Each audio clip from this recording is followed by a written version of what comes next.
At the entrance to the Egyptian collection is a large stone tablet, one that could be overlooked if not for its conspicuous and prominent position.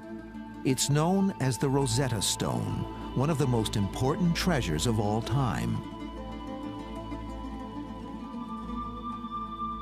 This seemingly insignificant rock would forever change our understanding of mankind's past.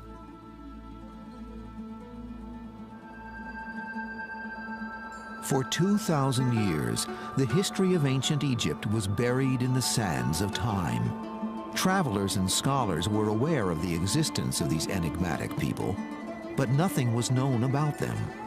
What kind of men built these gigantic pyramids the size of mountains? To what gods did they dedicate their enormous temples the size of cities? And why did they preserve their dead, burying them with treasures beyond belief? Visitors to this ancient world would find strange picture writing everywhere. First called hieroglyphs by the Greeks, this mystical language fills the temples, monuments, and tombs. Walls abound with bizarre pictures of animals, human heads, and unknown shapes. Many surround paintings of Egyptians giving offerings to animal-headed gods. Even their dead were buried with this sacred script on their wrappings and coffins. What do these strange carvings say? Did the Egyptians possess potent medicines and powerful weapons? Would the words provide us with a direct link to the Bible? A key was needed to break the code, a key that would unlock the buried past. And the search for this elusive instrument would become one of history's great detective stories.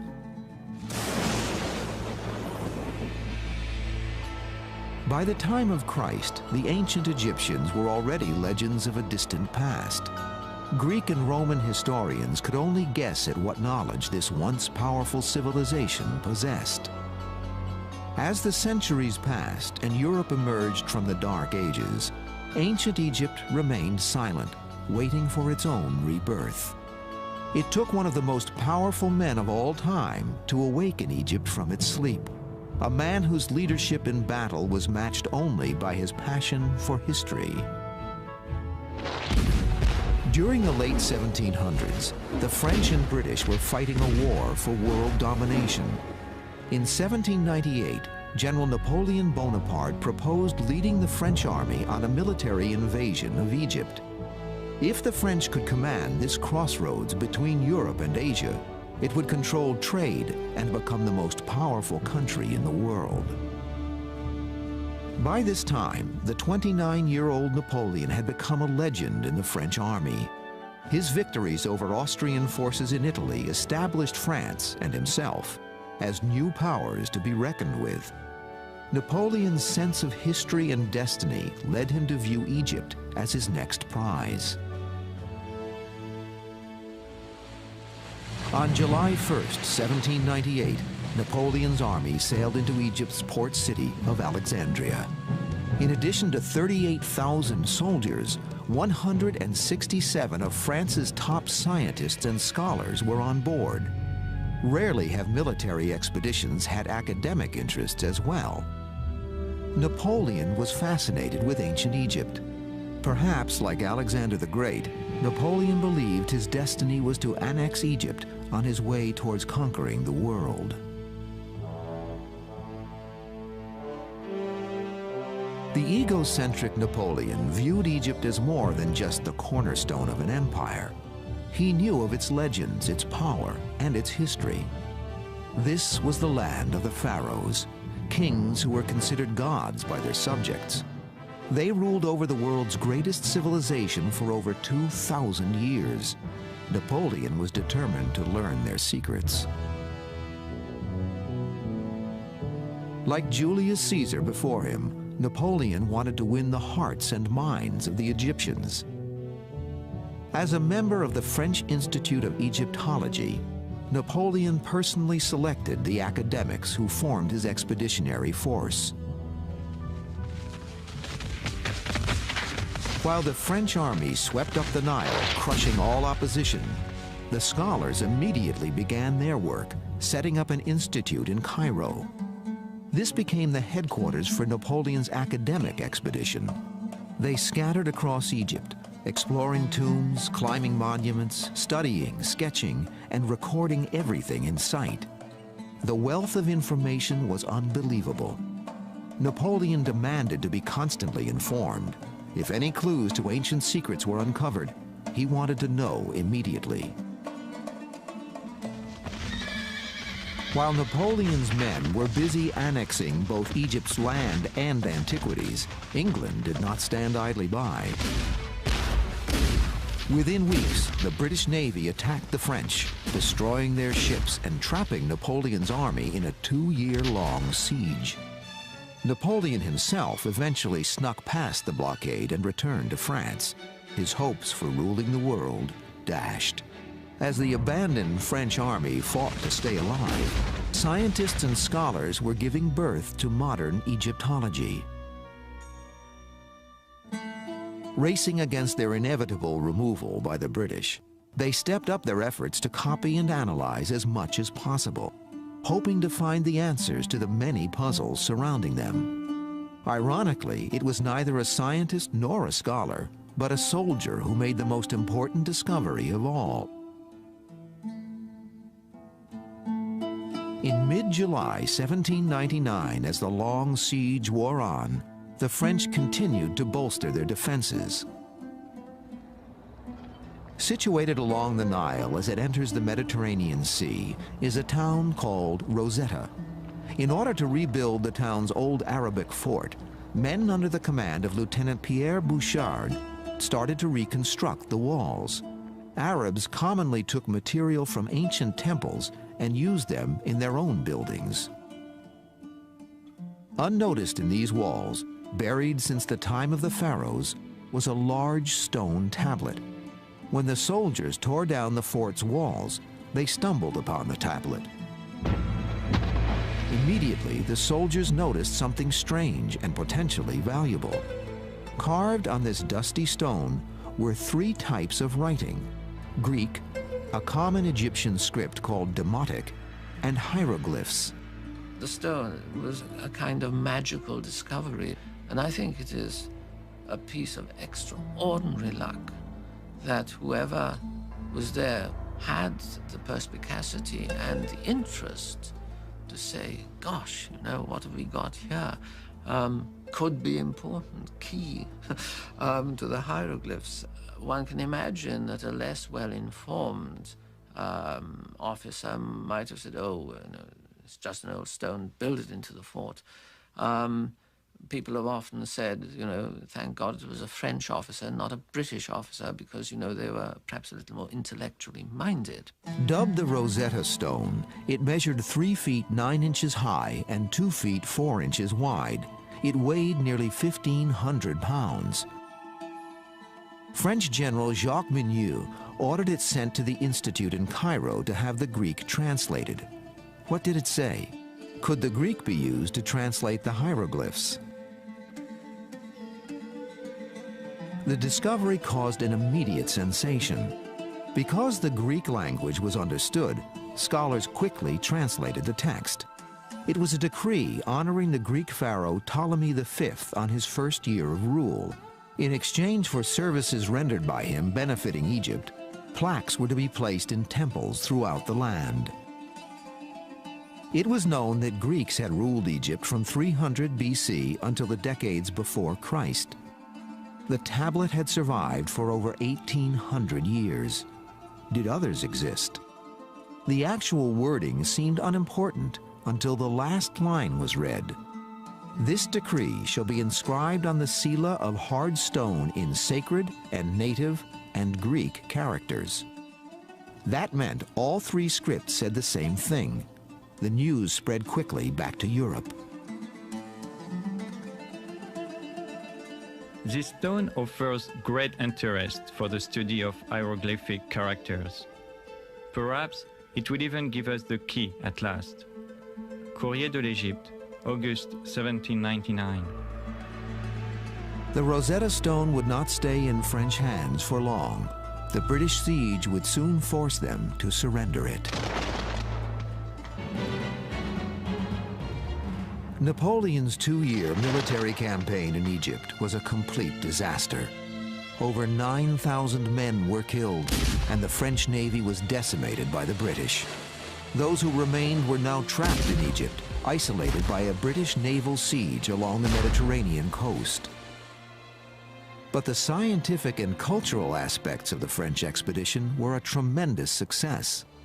This voyage gave birth to modern archaeology, man's search for his own past.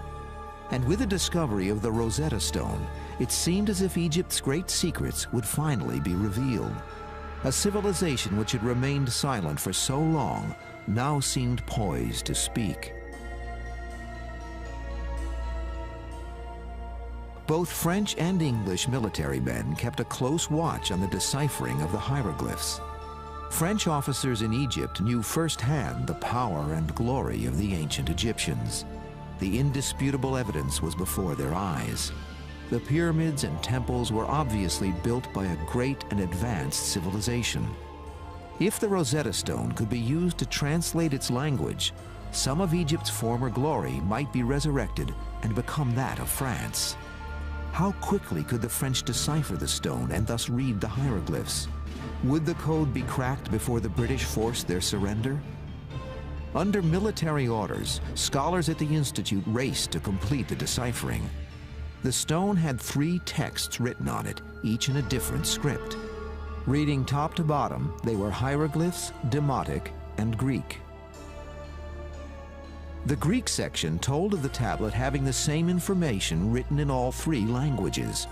While Greek was easily understood, using it to translate the 2 Egyptian scripts presented several obstacles.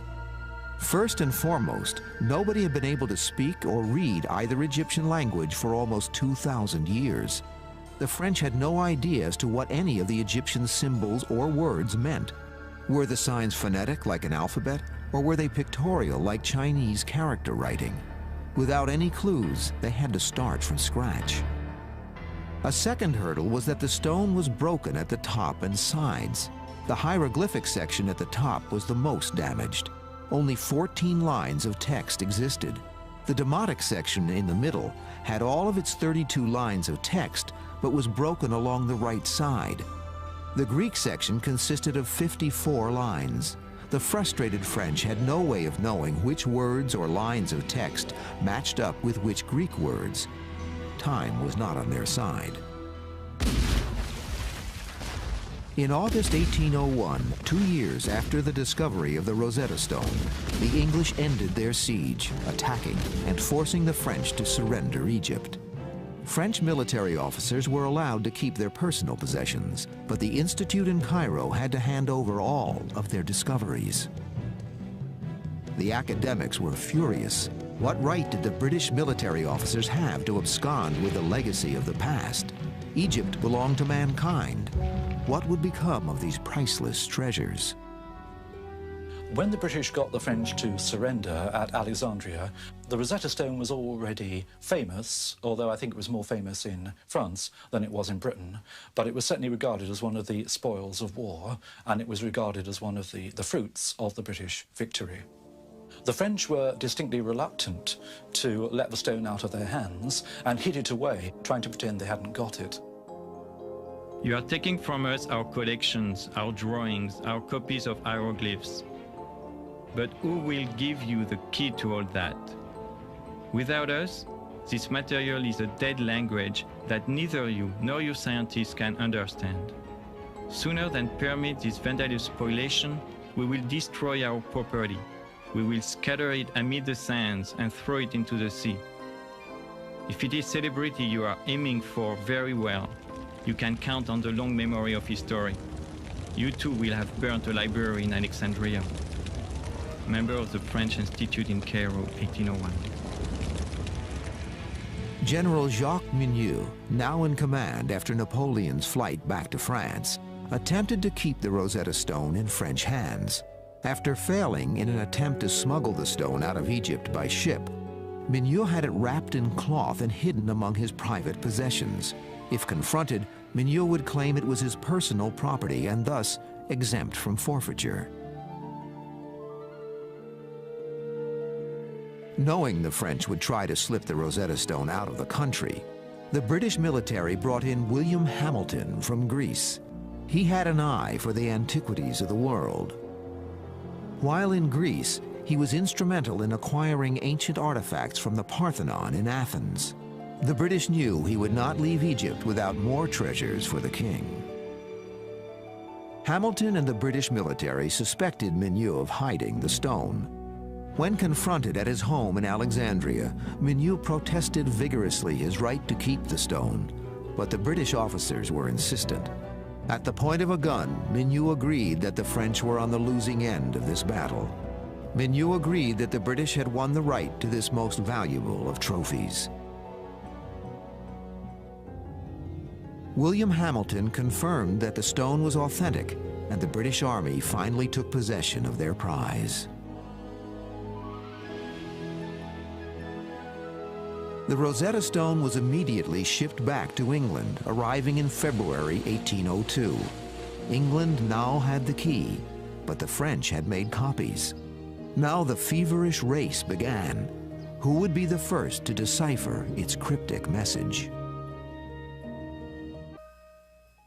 At the beginning of the 1800s, reports from newly explored parts of the world amazed the European and American public. No discovery was too incredible. Anything seemed possible. As news of Egypt's wealth of wonders began to circulate, the fascination for all things Egyptian became insatiable. There was a feeling that the hieroglyphs contained secrets about the gods, the universe, astronomy, that were simply not known to ordinary people. There was curiosity right from the start because the things are so obvious and so pictorial. And above all, because they've been associated with the temples, the priesthood, there was a feeling that they had to contain mysteries, that hieroglyphs weren't just ordinary writing, that there you had a civilization that if only you could crack the mystery, would tell us things that nobody had ever thought of. With the key to the Egyptian language in hand, all eyes turned toward the decoding of the Rosetta Stone. After it arrived in London in 1802, copies of the stone's text began to spread to universities throughout Europe. The race to decipher the stone was beginning to develop into one of the world's great international competitions. Perhaps its answers would change fundamental views on religion, science, and history, and maybe shed new light on the Bible itself. What marvelous medicines and technology were going to be discovered? How and why did such an advanced civilization perish? As language specialists began to study the relationship between the three scripts, no clear pattern was evident. The broken stone seemed to block any effort to match words and sentences. Not one hieroglyphic word or phrase could be positively identified. How was this seemingly impossible task going to be accomplished? Desperate for any clues, scholars dug into the past for help.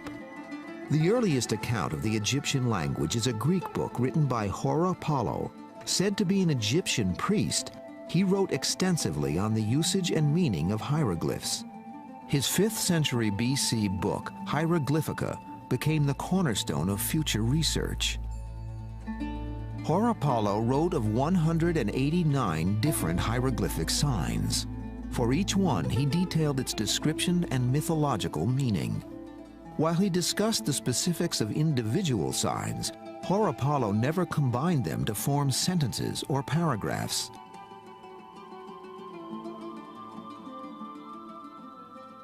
Apollo tells us things that actually are true, but he tells us things for quite the wrong reason. So he says, for example, that in Egyptian hieroglyphs, the word for mother is written with a vulture. That happens to be true.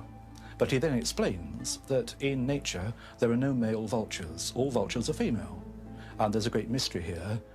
Now, later on, as people started to look at the natural world and spotted indeed that there were vultures that were male and female, poor old Apollo got discredited. So the truth he was telling us got thrown out with the mystical verbiage that he dressed it in. Scholars attempting to decipher the Rosetta Stone also consulted historians' findings from the past.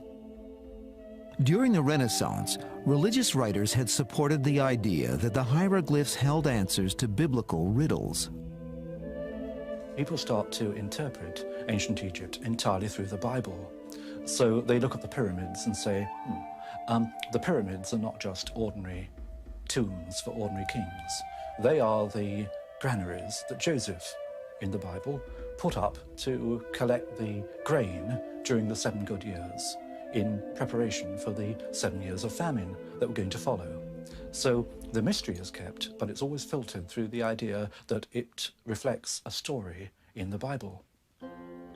Scholars also reviewed the work of German mathematics professor Athanasius Kircher. He became the recognized authority on hieroglyphs during the mid-1600s. Like Horapollo before him, Kircher described each hieroglyph as representing an idea or a concept. Unlike Horapollo, Kircher began to combine them into words and phrases, and then went further, simply making up imaginary translations. His fanciful readings led even the Pope to believe he could actually read the Egyptian language. Over a century later, at the time of Napoleon's expeditions, Kircher's studies were still widely held as true. What the first scholars attempting to decipher the Rosetta Stone found in past accounts was the commonly held belief that hieroglyphs were pictorial, similar to Oriental character writing. Each hieroglyph represented a word or idea. It wasn't until these old theories were abandoned that the Rosetta Stone would finally reveal its clues. In 1802, Sylvester de Saussy of France and Johann Åkerblad of Sweden were the first to throw out the ideas of the past and try a fresh approach. They looked at Egyptian hieroglyphs and said, other civilizations write in perfectly normal ways. I don't see why the Egyptians have to be different. They looked also at other documents from Egypt, not simply temples and obelisks and hieroglyphs, but things on papyrus, paper documents. And they said rightly, look, the Egyptians had perfectly good ways of writing perfectly ordinary, everyday letters. Maybe all of their writing system is rational after all. De Saussy and Åkerblad followed the premise that the Demotic language used the Western system of writing. They took a number of recurring Greek words, including the pronouns he or his and the word Greek. They then searched the Demotic text for words which were repeated in roughly the same location. They verified that wherever these words occurred in Greek, they appeared in a similar pattern in the Demotic. What these pioneers did was to begin to prove that the script was not just a symbolic script, that there were signs that meant individual letters, stood for individual letters. You no longer looked at it as something esoteric and full of hidden meaning. Although their first step at translating the Demotic text was somewhat promising, de Saussy and Åkerblad gave up, having failed to crack the hieroglyphic code. 3 years after the Rosetta Stone's discovery, opening the window onto Egypt's secrets was proving to be far more complex than anyone had thought. The greatest minds of Europe were beginning to think the secrets of Egypt would stay hidden forever. More than a decade passed following de Saussy and Åkerblad's attempt without any further serious efforts. Although the public's fascination with ancient Egypt continued to grow, the Rosetta Stone was all but forgotten. To those dreaming of trying to decipher the hieroglyphs, the failure of de Saussy and Åkerblad proved an intimidating legacy. There was a feeling, as with most decipherments, that it's a big prize but also a big risk. You could end up covering yourself with glory, and you could end up making a really big fool of yourself. Now, scholars are by temperament rather cautious, and it takes a certain kind of person to say, I don't care if I make a fool of myself, I'm going to have a go at this. Although more tombs and temples filled with hieroglyphs were being discovered, no one seemed capable of reading their secrets. As the 15th anniversary of the discovery of the Rosetta Stone came and went, no further progress had been made on deciphering it. Although past failures seemed to deter any serious future efforts, two men would soon step forward, each claiming he was the first to turn the key. In the summer of 1814, a 41-year-old physician, physicist, and linguist from London took a copy of the Rosetta Stone to his country home. He decided to spend his summer vacation mulling over its puzzle. This time, the Rosetta Stone would begin to speak. Thomas Young was one of the most remarkable people that Britain has ever produced. If you do a list of his achievements, it is quite amazing. He looked at the question of light and how that works, and he comes up with the wave theory of light, which is the foundation of a lot of modern physics. He is interested in the human eye. He's interested in how it sees color. He's interested in perception.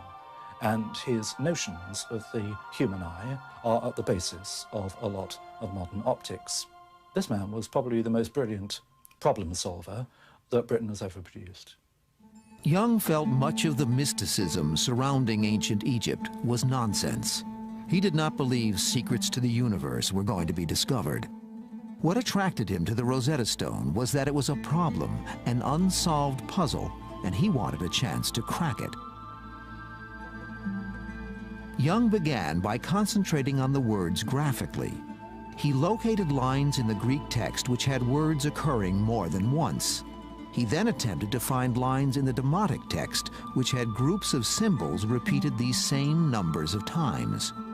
Using this matching system, Young was systematically able to identify 86 Demotic translations, including the words King, Ptolemy, and Egypt. Where De Saussure and Åkerblad had stopped, Young's initial success led him to continue his efforts.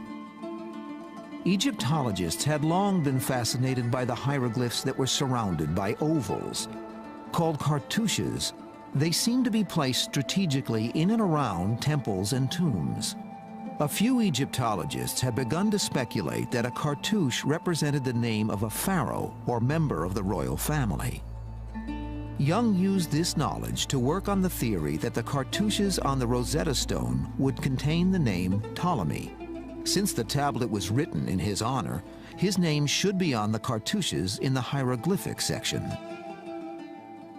Young further surmised that because Ptolemy was a Greek name, the Egyptians would have to write his name phonetically.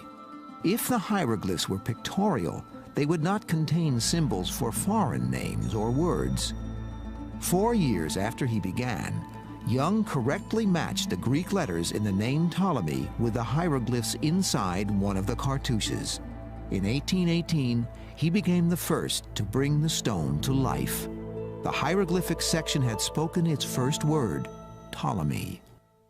While his success was beginning to gain the public's attention, across the English Channel in France, another man had already been obsessed with deciphering the Rosetta Stone. A man Young would initially encourage and then later regret having helped at all. Thomas Young's work was well known, not only in England, but also in other countries. What's more, he sent copies of his work to various scholars up and down the continent, and particularly to Paris. And copies of Young's work were sent to Sylvestre de Sacy. One day, de Sacy showed a copy of Young's work to a young Frenchman, and the name of the Frenchman was Jean-François Champollion. The destiny of young Jean-François Champollion seemed tied to the Rosetta Stone from birth. French legend describes how his bedridden mother was visited by a sorcerer months before Jean-François was born. Looking into the eyes of this sickly woman, the sorcerer saw the past being connected with the future. He predicted this woman's unborn son would be the one to bring light onto the centuries of the past. Champollion was born in Figeac, France in 1790 to a small-town bookseller. When he was 11 and living at a boarding school in Grenoble, news of Napoleon's expedition to Egypt captured the imagination of France. Champollion's older brother, Jacques Joseph, read tales of Egypt's glories and mysteries to his younger brother. When the younger Champollion received a copy of the Rosetta Stone from a cousin who had traveled to Egypt as part of the expedition, he was hooked. Young Jean-Francois made it his goal to read the hieroglyphs, and that, of course, meant cracking the Rosetta Stone. All his early training was undertaken with that in mind. Languages became his all-consuming obsession, and he soon paid little attention to his other studies. His efforts became focused on Oriental and Middle Eastern languages, especially Coptic. Coptic had been a language spoken by Christians in Egypt and written in Greek. When he was about 14, Champollion was working far too hard, not on his schoolwork, but on Egyptian hieroglyphics. And he had what nowadays I think would be called a minor nervous breakdown. And he was sent off to recover. And he wrote a letter back to his elder brother saying, "It's so boring here, send me a Chinese grammar." That was the kind of obsessive personality that Champollion was. Champollion's early studies focused on the deciphering of the Demotic language and its relation to Coptic. He had previously believed that hieroglyphs were symbolic, that they were mysterious and could not be deciphered in an ordinary way. Champollion began to sense the same links between the Greek names and the hieroglyphic cartouches. When reports of Thomas Young's work reached him, Champollion realized in a flash they were correct. Champollion would take Young's work and propel it forward. After obtaining an inscription of a known cartouche of Cleopatra from the Temple of Philae, Champollion recognized that if Ptolemy and Cleopatra have common letters, their hieroglyphs should have similar signs as well. When Champollion compared their hieroglyphic names, the signs for P, L, and O lined up. Champollion had proved Young's theory that foreign names were spelled phonetically in the hieroglyphic language. The door was now opened, and Champollion was about to walk through. Champollion realized that Young was right, that you could show that hieroglyphs could write the names of the Greek rulers of Egypt. But that was one thing. It may be that that was simply a way used in later times to write foreign names. The question was whether hieroglyphs went back in the same way into earlier periods. Champollion took a look at a copy of an inscription from the Great Temple of Karnak. This inscription had a king's name repeating itself many times. The king's name was written with 3 signs. At the top was a sun disk. Champollion knew from Coptic that the name of the sun in ancient Egyptian was pronounced Ra. At the bottom was a letter that Thomas Young had identified, the letter S. It was written twice. What he now had was a name of a king that began with Ra and ended with S. The middle sign was a tricky one. It had not been deciphered by Young or anyone else. But Champollion traced that sign in the Rosetta Stone. It occurred several times. Whenever it occurred, the Greek translated into the idea of birth or being born.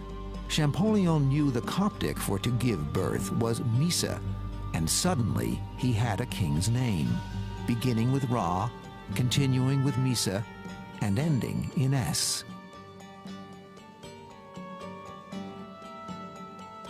And Champollion knew the ancient names of the kings of Egypt, and he knew that there had been a famous king on the throne of Egypt called Ramesses. And suddenly, he realized he was looking at the key to the whole thing. The knowledge of Coptic, the alphabet deciphered by Thomas Young, plus his immense knowledge of ancient Egypt, gave one the decisive breakthrough. And at this point, he comes out with, "Je tiens l'affaire, I've got it." Young's reaction to Champollion's efforts were mixed. He was happy to see someone moving their work forward, but he was enraged by Champolion's refusal to give him any credit. Champollion may have had the same ideas, but his work was not published. Young's was. When Champollion finally did publish his results, he became the talk of Paris. All of France celebrated the fact that a Frenchman had deciphered the hieroglyphs first. But Champollion wouldn't be sidetracked by fame and glory. He turned back to his efforts in a deepening obsession to decode the past. He was now determined to compile a complete list of all pharaohs and the dates they held power. By 1824, Champollion had built a hieroglyphic alphabet containing 21 letters. The door to Egypt's past was finally opening. The Rosetta Stone was proving to be the key that would finally unlock the hieroglyphs. But what secrets would they reveal? Announcement of Jean-François Champollion's discovery brought him much acclaim in France. The French Academy had previously considered him a crazy obsessive working away in his room and getting nowhere. But now, suddenly, he was a national hero. The French government asked Champollion to arrange the purchase of Egyptian antiquities already in the hands of British collectors. After its incorporation into the Louvre Museum in 1827, Champollion was appointed the museum's first curator of Egyptian antiquities. However, Champollion had more on his mind than building a museum's inventory. He wanted to travel to Egypt. In 1828, with help from the Museum of Turin in Italy, Champollion organized an expedition to travel up the Nile River. This was the largest scientific study of Egypt since Napoleon's. It was his first exposure, and an absolute stunning exposure to the monuments of Egypt. And of course, he ran around them like a wild thing, identifying cartouches. This was one thing that was obsessing them at the time, trying to establish the dates of monuments and the order of kings, because they had no true framework for Egyptian history that they could base on the evidence from the monuments. Champollion's trip proved beyond a doubt his methods were accurate. He was able to read the ancient Egyptian language off the temple walls themselves. His efforts in translating the hieroglyphs are credited with single-handedly creating the science of Egyptology. Egypt was no longer the land of silence. It now spoke directly from the past. The names of pharaohs such as Ramses and Thutmose were legendary. Now their faces could be identified. We now knew when they ruled and in which temples they prayed. Upon returning to Paris, Champollion continued his work. He now had enough material to write the definitive history of Egypt. Unfortunately, he would never get the chance. On March 4, 1832, Jean-François Champollion died. Champollion never had any doubts about his own ability and about his own achievement. And although he died at the age of 42, towards the end of his life, it was realized what he had done. And the French, quite rightly, created a professorship of Egyptology for him, the first anywhere in the world. So he died knowing that his achievement had been recognized. A lot of Champollion's work was left after his death, and the elder brother collected it, published it as a memorial to the genius in the family. Where Champollion had focused on the pharaonic history of Egypt, others began to use his tools to study the Demotic and hieroglyphic languages. The amount of written material on walls and on papyrus scrolls was tremendous. As the years went by, the social, political, and economic history of the ancient Egyptians began to reveal itself. But it was the personal written record that surprised most people. We learned that by looking at the ancient Egyptians, we are looking at ourselves. Slowly, it became clear that the Egyptians were like the rest of us. They wrote letters to the bank manager. They wrote letters to the local tax official. They wrote letters to each other about various normal aspects of normal lives. They had literature, just like ours, not very different. The Rosetta Stone brought the history of ancient Egypt to life. Although the Rosetta Stone has been deciphered now for more than 170 years, the treasures it has enabled us to understand continue to surface. From the spectacular find in the tomb of Tutankhamun in 1922 to the uncovering of the tomb of the sons of Ramses the Great in 1995, ancient Egypt is still providing new and amazing discoveries. The Rosetta Stone is a milestone between a period when all we knew about our own origins was in the Bible or in the writings of the Greeks and the Romans. After the Rosetta Stone, we start to look at ancient history speaking for itself. It starts to say, where have we come from? Where have the ideas come from? What are our roots? And the Rosetta Stone is a way of bringing us face to face with our own identity. Today, the ancients speak again, thanks to men like Napoleon, Thomas Young, and Jean-Francois Champollion. Hunters who brought the past to life only because they dared to go in search of history.